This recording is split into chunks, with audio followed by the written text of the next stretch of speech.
Hello बच्चों, online classes में आपका स्वागत है। पिछले वीडियो में हमने संयुक्त सूक्ष्मदर्शी का अध्ययन किया था और इस संयुक्त सूक्ष्मदर्शी के लिए आपने कोणीय आवर्धन का मान प्राप्त किया था। ठीक है, कोणीय आवर्धन का व्यंजक आपने प्राप्त किया था। और अब हमें देखना है जैसे दूरदर्शी के बारे में। आपने देखो, सबसे पहले मैं स्टार्टिंग से अगर आपको बताऊं तो हमारे लिए चर्चा का विषय था प्रकाशिकी यंत्र, ऑप्टिकल इंस्ट्रूमेंट्स। ठीक है, हमारे लिए चर्चा का विषय क्या था? प्रकाशिक यंत्र था, ऑप्टिकल इंस्ट्रूमेंट्स था। आपने तीन प्रकार के प्रकाशिक यंत्र बोले थे। प्रकाशिक यंत्र जो होते हैं तीन प्रकार के आपने बोल दिए। एक तो आपने बोल दिया मानव नेत्र। ठीक है, तो मानव नेत्र के बारे में आपने अध्ययन कर लिया। मानव नेत्र की क्या तो संरचना होती है, क्या क्या इसमें गुण पाए जाते हैं। ठीक है, और मानव नेत्र में कौन से दोष हो सकते थे, उन दोषों का आपने चर्चा कर ली। मानव नेत्र के चार दृष्टि दोष होते हैं। एक तो होता है निकट दृष्टि दोष, जिसमें दूर की वस्तु स्पष्ट दिखाई नहीं देती क्योंकि इसमें निकट बिंदु दूर चला जाता है और नहीं दूर बिंदु निकट आ जाता है, सॉरी। और एक होता है दूर दृष्टि दोष, जिसमें निकट की वस्तु स्पष्ट नहीं दिखाई देती क्योंकि इसमें निकट बिंदु दूर चला जाता है। एक होता है अबिंदुकता दोष, जिसमें किसी एक निश्चित बिंदु पर प्रतिबिंब नहीं बनता, जिसके कारण से इसमें एक निश्चित बिंदु पर प्रतिबिंब नहीं बनता, जिसके कारण से जो इस दोष से पीड़ित व्यक्ति होता है वो ऊर्ध्वाधर और क्षैतिज वस्तुओं में अंतर नहीं कर पाता। ठीक है, और चौथा और अंतिम दोष हमने पढ़ा था जरा दृष्टि दोष, जिसमें जरा भी नहीं दिखाई देता। ठीक है ना, तो इसमें हम लोग क्या करते हैं, उम्र वृद्धि के कारण से होता है। उम्र में वृद्धि होने के कारण से नेत्र लेंस की जो पारदर्शिता है वो कम हो जाती है, उसका लचीलापन कम हो जाता है। नेत्र लेंस पे एक सफेद परत आने लग जाती है, वो खुरदरा बन जाता है। ठीक है ना, पक्ष में आपकी कोशिकाएं भी ज्यादा प्रभावकारी नहीं रहती। इस कारण से क्या होता है, इसके कारण से ये जो नेत्र हमें कम दिखाई देता है, ना तो दूर का स्पष्ट दिखाई देता है ना पास का स्पष्ट दिखाई देता है। ठीक है ना, इसके निवारण के लिए हम लोग एक द्विफोक्सी लेंस का प्रयोग करते हैं। इसके निवारण के लिए हम लोग एक द्विफोक्सी लेंस का प्रयोग करते हैं। इसके निवारण के लिए हम लोग बेलनाकार लेंस का प्रयोग करते हैं। ठीक है, और इसके निवारण के लिए दूरदर्शी दोष के निवारण के लिए हम लोग उत्तल लेंस का प्रयोग करते हैं और इसके लिए हम लोग अवतल लेंस का प्रयोग करते हैं। ठीक है ना, तो अवतल लेंस की फोकस क्षमता होती है ऋणात्मक होती है, नेगेटिव पावर वाला लेंस होता है। मतलब माइनस के नंबर वाला जो चश्मा आपको दिया जाता है, इसका मतलब आपको कौन सा नहीं दिखता? निकट का नहीं दिखता, मतलब दूर का नहीं दिखता है। अवतल दर्पण है, अवतल लेंस सॉरी। और इसकी क्षमता प्लस में है, मतलब आपको निकट का नहीं दिखता। अगर आपको प्लस के नंबर वाला चश्मा दिया गया, इसका मतलब आपको पास का नहीं दिखता है। दूरदर्शी दोष से पीड़ित है, उत्तल लेंस उसमें लगाया गया है। ठीक है, उसके बाद में आपने बोला था सूक्ष्मदर्शी। जो सूक्ष्मदर्शी है ये दो प्रकार का आपने बोला था, दो भागों में इसको विभाजित किया था। एक तो हमारे पास में था सरल सूक्ष्मदर्शी और दूसरा हमारे पास में क्या था? संयुक्त सूक्ष्मदर्शी। ठीक है, दूसरा हमारे पास में था संयुक्त सूक्ष्मदर्शी। संयुक्त सूक्ष्मदर्शी तो सरल सूक्ष्मदर्शी जो है, इसके बारे में आपने क्या बोला था कि इसमें एक वर्ताकार फ्रेम बना हुआ होगा और वर्ताकार फ्रेम प्लास्टिक या फिर किसी धातु का बना हुआ होता है। इस वर्ताकार फ्रेम में एक उत्तल लेंस लगा हुआ होता है और ये जो वर्ताकार फ्रेम है ये आगे एक बेलनाकार हत्थे से जुड़ा हुआ होता है। इसका प्रयोग हस्तरेखा विशेषज्ञ जो होते हैं वो भी करते हैं, घड़ी साथ वाले भी करते हैं और बहुत सी जगह पुलिस वाले भी इसका उपयोग करते हैं। डिटेक्टिव्स यानी जासूस भी इसका प्रयोग करते हैं फिंगरप्रिंट को देखने के लिए। ठीक है, अब उसके बाद में आपने संयुक्त सूक्ष्मदर्शी बोला। संयुक्त सूक्ष्मदर्शी में क्या होता है, दो लेंस होते हैं, दो उत्तल लेंस लगे हुए होते हैं। उनमें से एक लेंस होता है जो कि वस्तु के पास होता है, जो कि छोटा होता है, कम द्वारक का होता है, कम फोकस दूरी का होता है। इसे हम लोग अभिदर्शक लेंस कहते हैं, छोटा लेंस होता है। और दूसरा लेंस होता है बड़ा, जो कि हमारी आंखों के पास में होता है, उसे हम लोग अभिनेत्र लेंस कहते हैं और वो अधिक फोकस दूरी का बड़ा लेंस होता है, अधिक द्वारक का लेंस होता है। ठीक है, समझ गए आप मेरी बात को? अब हमें देखना है दूरदर्शी। इन दोनों के लिए आपने कोणीय आवर्धन के मान प्राप्त किए थे। सूक्ष्मदर्शी का उपयोग होता क्यों है वास्तव में? सूक्ष्मदर्शी का उपयोग होता है पास स्थित सूक्ष्म वस्तुओं को वृहद करके देखने के लिए। निकट स्थित सूक्ष्म वस्तुओं का वृहद प्रतिबिंब प्राप्त करने में इसका प्रयोग होता है। इसका प्रयोग होता है, सूक्ष्मदर्शी का प्रयोग होता है। ठीक है ना, समझ गए मेरी बात को? पास स्थित या निकट स्थित सूक्ष्म वस्तुओं का वृहद प्रतिबिंब प्राप्त करने में किसका प्रयोग होता है? सूक्ष्मदर्शी का प्रयोग होता है। ठीक है, अब ये सरल सूक्ष्मदर्शी भी हो सकता है और संयुक्त सूक्ष्मदर्शी भी होता है। हालांकि एक इलेक्ट्रॉन माइक्रोस्कोप भी होता है, इलेक्ट्रॉन सूक्ष्मदर्शी भी होता है, लेकिन वो हमारे सिलेबस में नहीं है। तो अब हमें देखना है दूरदर्शी। तो देखो, दूरदर्शी में आप क्या बोल सकते हो? दूर स्थित दूर स्थित वस्तुओं का सूक्ष्म वस्तुओं का दूर स्थित सूक्ष्म वस्तुओं का वृहद प्रतिबिंब प्राप्त करने में किसका प्रयोग होता है? दूर स्थित सूक्ष्म वस्तुओं का वृहद प्रतिबिंब प्राप्त करने में किसका प्रयोग होता है? दूरदर्शी का प्रयोग होता है। ठीक है ना। अब हमारा चर्चा का विषय क्या है? दूरदर्शी, टेलीस्कोप।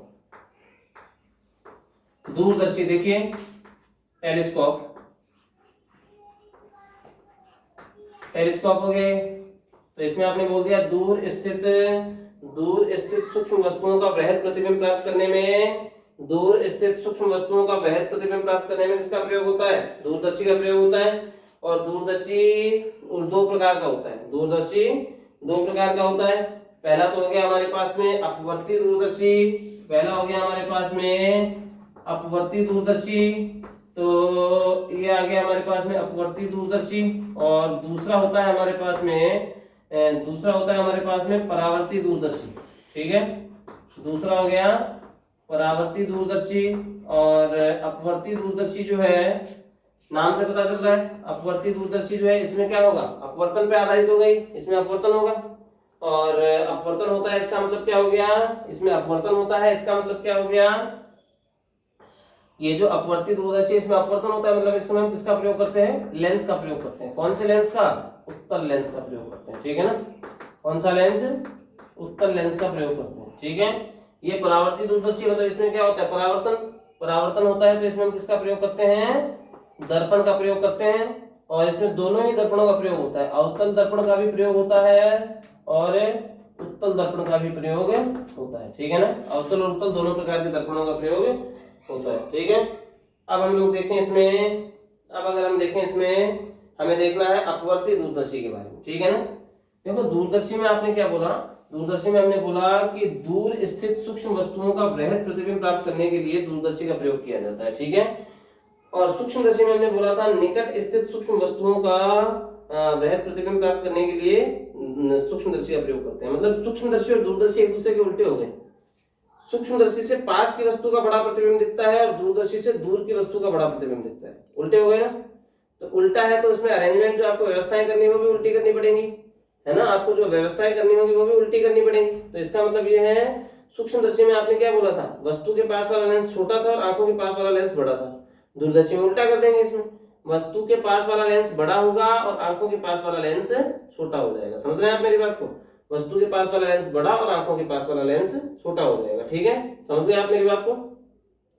ये हो जाएगा हमारे पास में दूरदर्शी का विवरण। ठीक है। अब हम देखते हैं दूरदर्शी के लिए व्यवस्था आरेख, किरण आरेख के बारे में देखें। पहले तो हम इसकी संरचना देखें। तो इसमें भी दूरदर्शी जो होता है इसमें भी एक बेलनाकार नली होती है और इस बेलनाकार नली में दो उत्तल लेंस लगे होते हैं। इसके दोनों सिरों पर दो उत्तल लेंस लगे होते हैं।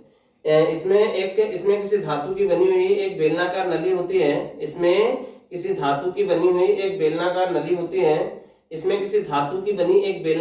होती है जिसके दो सिरों पर दो उत्तल लेंस लगे होते हैं। इनमें से एक उत्तल लेंस अधिक फोकस दूरी का अधिक द्वारक का होता है। यह वस्तु के पास होता है और यह बड़ा होता है। यह वस्तु के पास होता है तथा यह बड़ा होता है। इसे अभिदर्शक लेंस कहते हैं। ठीक है ना। तो हमने बोला कि इस बेलनाकार नली के दो सिरों पर दो उत्तल लेंस लगे होते हैं जिसके एक सिरे पर अधिक फोकस दूरी व अधिक द्वारक का एक बड़ा उत्तल लेंस लगा होता है जो वस्तु के पास होता है। इसे हम लोग क्या कहते हैं? इसे हम लोग अभिदर्शक लेंस कहते हैं। ठीक है ना। इसे हम लोग अभिदर्शक लेंस कहते हैं। और दूसरा जो लेंस है वो कम फोकस दूरी व कम द्वारक का होता है और ये आंखों के पास में होता है। ठीक है, ये आंखों के पास में होता है और ये जो लेंस है ये आंखों के पास में होता है और इसे अभिनेत्र लेंस कहते हैं। इसको हम क्या कहते हैं? अभिनेत्र लेंस कहते हैं। मतलब एक लेंस अधिक फोकस दूरी और अधिक द्वारक का होगा, वस्तु के पास में होगा, बड़ा लेंस होगा, इसे हम लोग अभिदर्शक लेंस कहेंगे। और दूसरा लेंस कम फोकस दूरी कम द्वारक का होगा और आंखों के पास में होगा, इसे हम लोग अभिनेत्र लेंस कहेंगे। समझ गए आप मेरी बात को? इसे हम लोग अभिनेत्र लेंस कहेंगे। अब अनंत की वस्तुओं का बड़ा प्रतिबिंब आपको प्राप्त करना है, दूर स्थित वस्तुओं का बड़ा प्रतिबिंब प्राप्त करना है। इसमें भी नली के अंदर व्यवस्थित थे दोनों लेंस, तो इन दोनों लेंसों के बीच की जो दूरी है इन्हें परिवर्तित किया जा सकता है, व्यवस्थित किया जा सकता है। और इन दोनों लेंसों के मध्य की जो दूरी है, इन दोनों लेंसों के मध्य की दूरी को दंड चक्र व्यवस्था से परिवर्तित किया जा सकता है, ठीक है ना। इन दोनों लेंसों के मध्य की दूरी को दंतुर-दंड चक्र व्यवस्था से परिवर्तित किया जा सकता है, ठीक है। समझ गए आप मेरी बात को। अब दंतुर-दंड चक्र व्यवस्था से आपने इसको परिवर्तित कर दिया। अब हम देखते हैं इसका सिद्धांत, इसका किरण आरेख के बारे में देखें, फिर हम लोग देखेंगे इसके आवर्धन के बारे में। देखिए हम लोग क्या इसका सिद्धांत है, इसके बारे में हम देखें क्या उसका सिद्धांत होता है, उसके बारे में हम चर्चा करते हैं। देखिए आपने बोल दिया इसमें 2 उत्तल लेंस लेने थे, जिनमें से एक उत्तल लेंस तो बड़ा होता है, अधिक फोकस दूरी का होता है, तो ये हमने एक अधिक फोकस दूरी वाला उत्तल लेंस ले लिया। ये लेंस जो है ये वस्तु के निकट होगा और इसे अभिदर्शक लेंस बोलेंगे। और ये हो गया हमारे पास में इसकी मुख्य अक्ष हो गई, ठीक है। अभिदर्शक लेंस है, अभिदर्शक लेंस है तो इसको ऑब्जेक्टिव लेंस बोलते हैं। ऑब्जेक्टिव लेंस का पहला अक्षर क्या हो गया, ओ। तो इसका जो प्रकाशिक केंद्र है उसको ओ से दर्शा दिया हमने। और इसके सामने ही हमने एक दूसरा लेंस ले रखा है जो कि छोटा है, आंखों के पास में होगा ये, ठीक है। और ये जो उत्तल लेंस है ये आंखों के पास में होता है, कम द्वारक का होता है। इसे हम लोग क्या बोल देते हैं, इसे हम लोग अभिनेत्र लेंस कह देते हैं, आई लेंस। तो इसका जो प्रकाशिक केंद्र है उसको हमने किससे दर्शा दिया, ओ से दर्शा दिया, ठीक है, ई से सॉरी दर्शा दिया, ठीक है। अब यहां से अगर हम देखें तो हमें इसमें क्या करना है, किस फॉर्मेट में इसमें प्रतिरूप बनाना है हमें। यहाँ से देखिए इसमें आपने बोला कि इसमें अनंत पर स्थित जो वस्तुएं हैं उनका वृहद प्रतिबिंब हमें प्राप्त करना है। इनमें अनंत पर स्थित वस्तुओं का वृहद प्रतिबिंब हमें प्राप्त करना है, ठीक है। तो अनंत वाली वस्तु का वृहद प्रतिबिंब आप कैसे प्राप्त करोगे, अनंत पे वस्तु दिखाई नहीं देगी। अब आपको कैसे पता चलेगा कि वस्तु अनंत पे है या नहीं है, कैसे पता चलेगा हमें वस्तु अनंत पर है या नहीं है।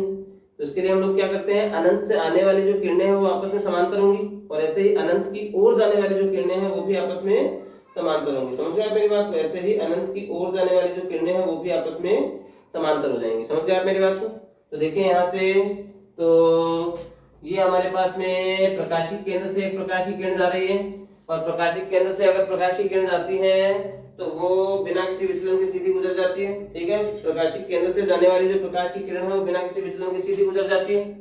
तो ये देखिए हमारे पास में जैसे प्रकाशिक केंद्र से ये जाने वाली प्रकाश की किरण जो है बिना किसी विचलन के सीधी गुजर गई। अब इसी के समांतर ये कोई एक और प्रकाश की किरण आपतित हुई है, इसका अपवर्तन हो जाएगा यहाँ पे। अब ये मुख्य अक्ष के समांतर होती तब तो फोकस से होकर जाती, लेकिन चूंकि मुख्य अक्ष के समांतर नहीं है, मुख्य अक्ष के समांतर नहीं है, इसका मतलब ये इसका जो प्रतिबिंब देखो कहां से आ रही है प्रकाश की किरणें, अनंत पे है वस्तु। अगर वस्तु अनंत पे है तो इसका जो ये प्रतिबिंब बना है हमारे पास में ये वाला ए डैश बी डैश, ये कहां बना होगा, ए डैश बी डैश, ये कहां बना है प्रतिबिंब, फोकस पे बनेगा। किसके फोकस पे, ऑब्जेक्टिव लेंस यानी कि अभिदर्शक लेंस के फोकस पे। ये प्रतिबिंब की दूरी है जिसे आप VO बोल सकते हो, लेकिन यही प्रतिबिंब कहां बना है, फोकस पे बना है, तो इसे आप FO भी बोल सकते हो, ठीक है। समझ गए आप मेरी बात को। और ये जो A डैश B डैश है ये किसके लिए, इसके लिए किसका कार्य करता है, एक आभासी बिंब का कार्य करता है, तो ये हो गया UE, ठीक है। और यहाँ पे आ गया हमारे पास में इसका फोकस FE, ठीक है। अब इस वस्तु से ये प्रकाशिक केंद्र से होकर जाने वाली जो प्रकाश की किरण है वो बिना किसी विचलन की सीधी चली गई, देखिए, ठीक है। इसको आप पीछे की ओर थोड़ा सा बढ़ाइए, ठीक है। और मुख्य अक्ष के समांतर होकर जाने वाली जो ये प्रकाश की किरण है ये कहां से होकर जाती है, मुख्य अक्ष के समांतर आपतित प्रकाश की जो किरण है कहां से होकर जाती है, ये फोकस से होकर जाएगी। मुख्य अक्ष के समांतर जाने वाली जो प्रकाश की किरण है वो कहां से होकर जाती है, फोकस से होकर जाती है। तो देखो ये हो गया FE। अब देखो इधर तो इनके बीच की दूरी लगातार बढ़ती जा रही, तो यहाँ तो एक दूसरे को प्रतिच्छेद कर नहीं सकते थे, तो ये प्रतिच्छेद करते हुए यहाँ पे प्रतीत होते हैं। तो यहाँ पे इनका जो अंतिम प्रतिबिंब है A double dash B double dash बनता है, जो कि बड़ा प्रतिबिंब है। और इस प्रतिबिंब के द्वारा आंखों पर बनने वाला कोण हमने क्या ले लिया, बीटा, ठीक है। हमने क्या ले लिया, बीटा, ठीक है। अब देखो वस्तु के द्वारा आंखों पर बनने वाला कोण होता है अल्फा, लेकिन उसके लिए शर्त है कि वो वस्तु स्पष्ट दर्शन की अल्पतम दूरी पर रखी हुई है, ठीक है। लेकिन वास्तव में अब चंद्रमा है, जैसे चंद्रमा को आपको दूरदर्शी से देखना है बृहद करके, तो आप चंद्रमा को स्पष्ट दर्शन की अल्पतम दूरी पर थोड़ी ला सकते हैं। चंद्रमा वस्तु है, उसको आप स्पष्ट दर्शन की अल्पतम दूरी पर नहीं ला सकते। तो इस स्थिति में आप इसी कोण को क्या ले लेंगे, अल्फा ले लेंगे। ये वाला कोण क्या हमारे पास में, अल्फा है। अगर ये कोण अल्फा है तो ये वाला भी कोण कितना हो गया हमारे पास में, अल्फा हो गया ना। अब यहाँ से देखो दो त्रिभुज बन रहे हैं, एक तो ये बन रहा है A dash O B dash, और एक त्रिभुज बन रहा है A dash E B dash, ठीक है ना। दो त्रिभुज बन रहे हैं, इससे आपको अल्फा का मान मिल जाएगा और इससे आपको बीटा का मान मिल जाएगा। ठीक है, तो हमारे पास देखिए यहाँ से tan अल्फा का मान हमारे पास कितना हो गया, tan अल्फा बराबर आ जाएगा हमारे पास में a डैश b डैश बट्टा tan अल्फा का मान आ गया a डैश b डैश बट्टा a डैश o, और tan बीटा का मान आ जाएगा हमारे पास में, tan बीटा का मान आ जाएगा हमारे पास में a डैश b डैश बट्टा a डैश e। ठीक है, और ये tan अल्फा लगभग किसके बराबर होगा, अल्फा के, और tan बीटा लगभग किसके बराबर होगा, बीटा के। ठीक है, समझ गए आप मेरी बात को।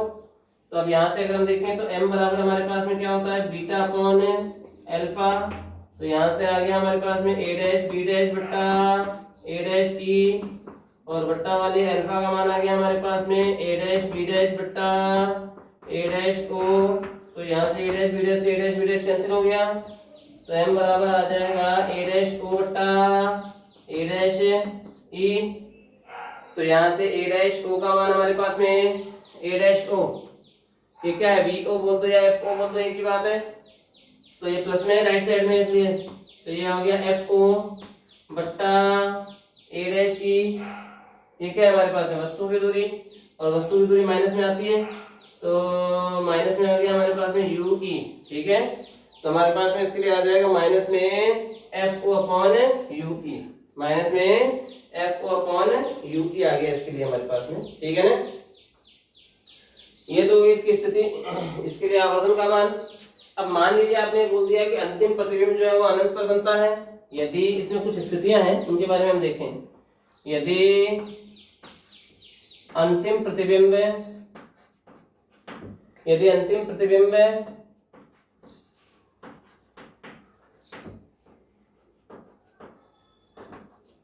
अनंत पर बनता है, नहीं सॉरी डी दूरी पर बनता है, स्पर्श दर्शन की अधिकतम दूरी पर बनता है। ठीक है, यदि अंतिम प्रतिबिंब जो है वो स्पर्श दर्शन की अधिकतम दूरी पर बनता है, तो उस परिस्थिति में अंतिम प्रतिबिंब कौन सा है, a double dash b double dash. ठीक है, a double dash b double dash, और इसकी जो दूरी है वो कितनी है हमारे पास में, ये वाली दूरी, ये क्या है हमारे पास में, ve है क्या। ठीक है, ये ve लेफ्ट साइड में इसलिए माइनस में आएगा, तो अंतिम प्रतिबिंब की दूरी ve जो है वो कितनी है इसमें, माइनस में d होगी। ठीक है, और u की जगह आपको क्या लेना है, ue, और ये माइनस में आता है, f की जगह आएगा fe जो कि प्लस में आएगा। ठीक है, तो यहाँ से अगर हम देखें तो लेंस सूत्र काम में लीजिए, 1/f बराबर होता है 1/v माइनस में 1/u। तो यहाँ से 1/, और f की जगह आपने क्या लिख दिया, fe, और बराबर 1/v, v की जगह ve आएगा, ve का मान कितना है, माइनस में d, माइनस 1/u की जगह है माइनस का ue, तो माइनस माइनस प्लस में हो गया ue। तो यहाँ से हमारे पास में देखिए क्या था, FO/UE है, तो इसको आप FO से गुणा कर दो। ठीक है, इसको आप FO से गुणा कर दीजिए, तो हमारे पास में कितना आ जाएगा, ये हो जाएगा हमारे पास में FO/FE, और बराबर माइनस का FO/D, और प्लस में FO/UE। ठीक है, अब यहां से अगर हम देखते हैं, देखिए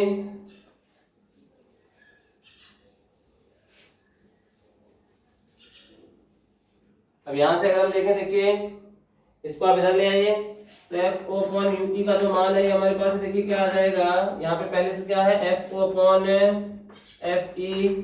और यहाँ पे आगे प्लस में हो गए FO/D, ये हो गया हमारे पास में प्लस में। तब यहाँ से अगर हम देखें तो यहाँ से हमने देखिए FO/FE जो है इसके फॉर्मेट में अगर हम देखें, यहाँ से आप FO/FE कॉमन ले लीजिए, ये FO/UE, यहाँ से हमने FO/FE कॉमन ले लिया, तो यहाँ पे तो 1 बच जाएगा, प्लस FO आपने कॉमन ले लिया तो 1/D, और 1/FE और लगेगा इसके बट्टा में, जो कि चला गया ऊपर, तो FE आ गया ऊपर, तो FE/D। ठीक है, अब चूंकि हमें पता है m बराबर हमारे पास में क्या होता है, माइनस में FO/UE। ठीक है, माइनस में FO/UE, तो यहाँ से माइनस में FO/FE into 1 plus FE plus नहीं FE/D, ये आ जाएगा हमारे पास में आवर्धन का। ठीक है, ये दूसरी स्थिति थी, पहली सॉरी और दूसरी स्थिति देखिए, यदि आपने बोल दिया यदि यदि अंतिम प्रतिबिंब अनंत पर बनता है तो यदि अंतिम प्रतिबिंब अनंत पर बनता है तो उस परिस्थिति में हमारे पास में आएगा m बराबर अंतिम प्रतिबिंब VE है जो कि कहाँ है, अनंत पर है। तो कब बनेगा, जब UE किसके बराबर हो, FE के। ठीक है, तो यहाँ पे जो आपने व्यंजक प्राप्त किया था, इस स्थिति में m का मान हमारे पास में क्या आ जाएगा, माइनस में FO अपॉन UE, और UE का मान हमारे पास में कितना हो गया, FE। इस स्थिति में नली की जो लंबाई है वो हमारे पास में क्या हो जाएगी, FO प्लस FE। ठीक है, और यहाँ से अब देखिए, अगर आगे हम देखें इनके बीच की जो दूरी है, यहाँ पे नली की जो लंबाई है L वो हमारे पास कितनी आ जाएगी, FO प्लस UP। ठीक है, ये था हमारे पास में अपवर्ती दूरदर्शी का विवरण। ये हमारे पास में क्या है, अपवर्ती दूरदर्शी का विवरण है।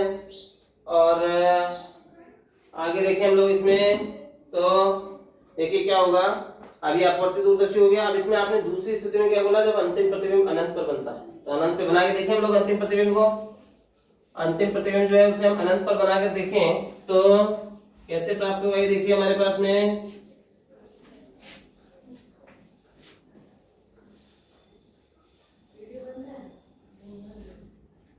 तो यहाँ से अंतिम प्रतिबिंब हमें अनंत पे बनाना है।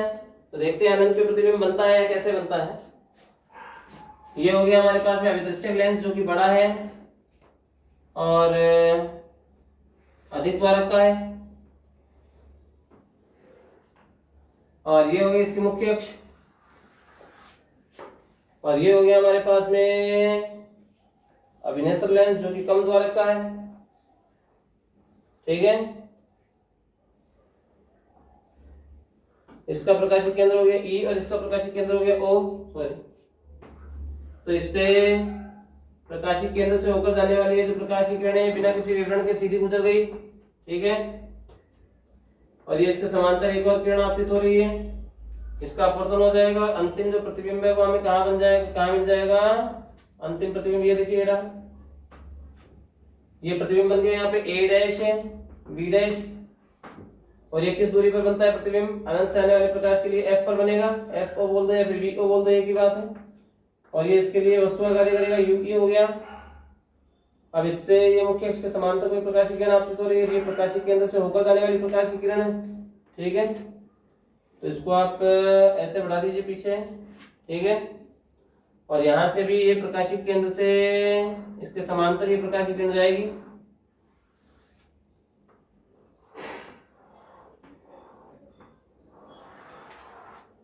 देखो ये समांतर जा रही है प्रकाश की किरणें, इसका मतलब प्रतिबिंब कहाँ बनेगा, अनंत पर बनेगा।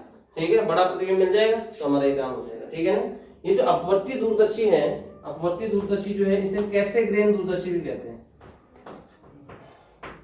इसे कैसे ग्रेन दूरदर्शी भी कहते हैं, टेलीस्कोप भी बोलते हैं। ठीक है, और अंतिम है हमारे पास में परावर्ती दूरदर्शी। देखिए तो अंतिम हम देखें परावर्ती दूरदर्शी। देखिए क्या होता है, किस प्रकार से होता है, इसका विवरण अगर हम देखना चाहें इसमें। परावर्ती दूरदर्शी स्वाभाविक सी बात है, इसमें आपको परावर्तन का प्रयोग करना है और परावर्तन होता है दर्पण से, तो दर्पण का इसमें प्रयोग किया जाएगा। ठीक है ना, अब हम देखते हैं कितना क्या होगा और किस प्रकार से होगा। देखिए परावर्ती दूरदर्शी, इसमें एक नली लगी हुई होगी। देखिए ये इसमें एक बेलनाकार नली होती है।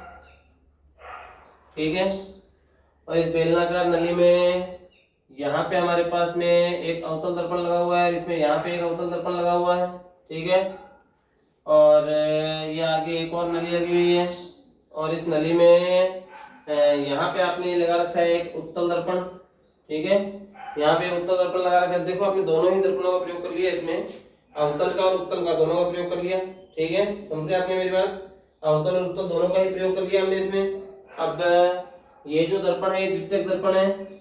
ठीक है, द्वितीयक दर्पण है, इसे अभिनेत्र दर्पण भी कहते हैं, ठीक है ना, इसे नेत्र दर्पण भी कह सकते हो आप, ठीक है।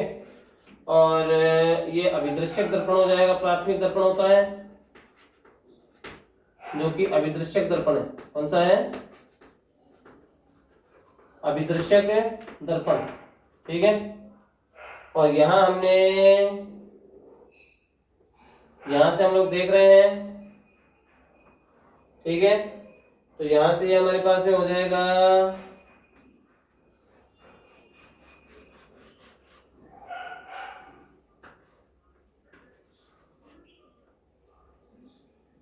ठीक है, इसे हम बोल देंगे नेत्रिका। इसे हमने क्या बोल दिया? नेत्रिका बोल दिया। अब इससे आपको प्रतिबिंब के निर्माण के बारे में देखना है, उसके बाद में सारा काम तो वैसा ही है। देखिए, तो ये हमारे पास में हो गया। इसके लिए यहाँ पे प्रतिबिंब बनेगा जैसे, तो देखिए ये इस प्रकार से प्रकाश की किरण यहाँ पे आपतित हो रही है और इसमें प्रकाश की किरण यहाँ से आपतित हो रही है। यहाँ से इसका परावर्तन होगा, परावर्तन होने के बाद में जो प्रकाश की किरण ऐसे आ जाएगी और यहाँ से इसका परावर्तन हो जाएगा, तो ये जो प्रकाश की किरण ऐसे आ जाएगी, ठीक है। यहाँ से फिर से इसका प्रतिबिंब परावर्तन हो गया और यहाँ से फिर से इसका परावर्तन हो गया इस प्रकार से, ठीक है। और यहाँ पे अंतिम प्रतिबिंब आपको प्राप्त हो जाता है। ये था हमारे पास में कौन सा दर्पण था? ये था परावर्ती दर्पण, ठीक है, परावर्ती दूरदर्शी दर्पण, ठीक है। यहाँ कौन सा दूरदर्शी हमारे पास में? परावर्ती दूरदर्शी, रिफ्लेक्टिंग टेलीस्कोप, ठीक है। तो इस परावर्ती दूरदर्शी के बारे में आपने देखा। अब आगे देखते हैं हम लोग इसमें कुछ। देखो, अब इसमें जो आपको m का मान मिलता है, आवर्धन का मान, ये उतना ही मिलता है जितना आपको अपवर्ती दूरदर्शी के लिए मिला था, मतलब माइनस में FO/UE यही मिलेगा आपको इसमें, ठीक है ना। मतलब इसके लिए आवर्धन के व्यंजक या और कोई भी जो व्यंजक है वैसे के वैसे होते हैं जैसा कि आपने अपवर्ती दूरदर्शी के लिए प्राप्त किया था। मतलब व्यंजक सारे समान है, लेकिन फिर भी आपसे मान लीजिए एक प्रश्न ये पूछा जाए कि दो प्रकार के दूरदर्शी होते हैं, एक तो होता है अपवर्ती दूरदर्शी और एक होता है परावर्ती दूरदर्शी। इन दोनों में से कौन सा श्रेष्ठ होता है और क्यों होता है? कोई भी 2 या 3 या जितने भी आपको कारण बोले जाएं, इन दोनों में से पहली बात तो कौन सा श्रेष्ठ है और क्यों? तो देखो, पहली बात तो कि इनमें किसका प्रयोग होता है? परावर्ती अपवर्ती दूरदर्शी में लेंस का प्रयोग होता है, परावर्ती दूरदर्शी में दर्पण का प्रयोग होता है, ठीक है ना। तो परावर्ती जो दूरदर्शी है इसमें दर्पण का प्रयोग होता है, अपवर्ती दूरदर्शी में लेंस का। लेंस में वर्ण विपथन दोष पाया जाता है, लेंस में वर्ण विपथन दोष पाया जाता है, ठीक है ना, जबकि दर्पण में ये दोष नहीं पाया जाता। तो पहली बात तो अपवर्ती दूरदर्शी श्रेष्ठ होता है क्योंकि नहीं, परावर्ती दूरदर्शी श्रेष्ठ होता है क्योंकि अपवर्ती दूरदर्शी में लेंस का प्रयोग होता है जिनमें वर्ण विपथन दोष पाया जाता है, जिससे प्रतिबिंब स्पष्ट प्राप्त नहीं होता। दूसरा, इसमें दर्पण का प्रयोग होता है, तो दर्पण जो है उसमें गोलीय विपथन दोष भी नहीं पाया जाता, ठीक है ना। दर्पण के अंदर गोलीय विपथन दोष भी नहीं पाया जाता, इसलिए हमें परावर्ती दूरदर्शी श्रेष्ठ मिलेगा, ठीक है ना। और परावर्ती दूरदर्शी जो होता है, ये परावर्ती दूरदर्शी जो होता है इसमें जो अपवर्ती दूरदर्शी की तुलना में जो प्रतिबिंब मिलता है वो अधिक स्पष्ट होता है, साफ मिलता है आपको, ठीक है ना, अधिक स्पष्ट प्रतिबिंब मिलता है। और वर्ण विपथन दोष नहीं पाया जाता परावर्ती दूरदर्शी में। जो परावर्ती दूरदर्शी है इसमें गोलीय विपथन दोष भी नहीं पाया जाता है। और हम ये बोल सकते हैं कि इससे जो स्पष्ट जो प्रतिबिंब है वो स्पष्ट प्राप्त होता है। मतलब आप कुल मिला के कह सकते हो, कुल मिला के अगर देखा जाए तो आप ये कह सकते हैं कि जो परावर्ती दूरदर्शी जो है वो श्रेष्ठ होता है किसकी तुलना में? अपवर्ती दूरदर्शी की तुलना में, ठीक है, क्योंकि परावर्ती दूरदर्शी में दर्पण का प्रयोग होता है जिससे इसमें वर्ण विपथन दोष नहीं पाया जाता, और परावर्ती दूरदर्शी में गोलीय विपथन दोष भी नहीं पाया जाता। और परावर्ती दूरदर्शी जो है इससे प्राप्त होने वाला प्रतिबिंब अपवर्ती दूरदर्शी की तुलना में अधिक चमकीला और स्पष्ट होता है, ठीक है ना। समझ गए आप मेरी बात को? अब इसी के साथ हमारा ये जो चैप्टर है ये समाप्त होता है। अब कल हम नए वीडियो से नए चैप्टर की शुरुआत करेंगे। धन्यवाद।